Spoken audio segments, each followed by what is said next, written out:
tout cas pour ce premier match de la 33e Coupe d'Afrique des Nations. Il ne fallait pas louper la première période, puisque tous les 3 buts ont été inscrits lors des 45 premières minutes. On va voir effectivement avec cette première possibilité pour les Burkinabés à la 23e minute. On a vu la tête de Bertrand Traoré repoussée par le défenseur sur la ligne des buts.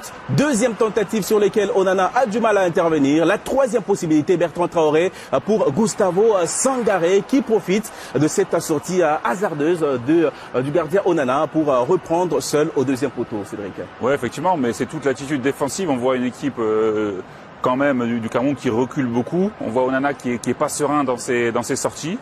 Manque d'agressivité sur le centreur également. Le pays organisateur est mené, mais le Cameroun va bénéficier d'un pénalty à la 37e minute. La faute de Bertrand Traoré sur Nzamboa Anguissa. Première intervention du VAR dans cette Coupe d'Afrique des Nations. L'arbitre Moustapha Gorbal va confirmer effectivement ce pénalty transformé par le capitaine Vincent Aboubakar qui prend à contre-pied Hervé Kofi. Ouais, Bertrand Traoré malheureux, il a été passeur décisif sur l'ouverture du score. Là, il commet une faute un peu bête d'une période charnière de cette première période, malheureusement pour son équipe. Les Burkinabés ont été pris à des vitesses au cours de cette fin de première période. Là, le tacle en retard, une fois de plus, d'un joueur expérimenté. Il s'agit tout simplement du défenseur Issoufou Dayo. Deuxième possibilité, deuxième duel entre Vincent Aboubakar et Hervé Kofi. Vincent Aboubakar qui change de côté. La sentence est la même. 2-1 pour le Cameroun qui renverse ce match. Ouais, Dayo, joueur expérimenté, mais il devrait savoir qu'on ne tacle pas dans la surface si on n'est pas sûr d'avoir le ballon. C'est ça.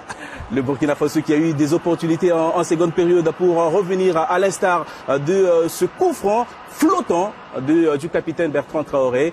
Bertrand Traoré qu'on retrouve une fois de plus sur ce ballon dévié au premier poteau. Adama Guira qui a failli égaliser. Mais là, l'intervention exceptionnelle du gardien Onana. Ouais, au départ, le mur pas forcément bien placé comme le soulignait Patrick. Et effectivement, Onana qui a eu une première mi-temps compliquée et là qui enfin réalise une parade importante.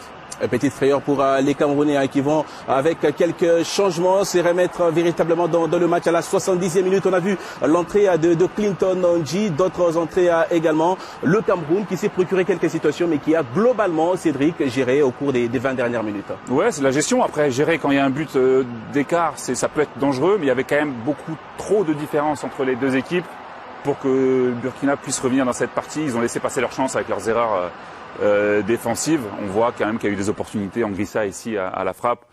Vincent Aboubakar qui cherchait ce triplé qui n'est pas venu. Donc victoire peut-être étriquée mais quand même facile dans la gestion.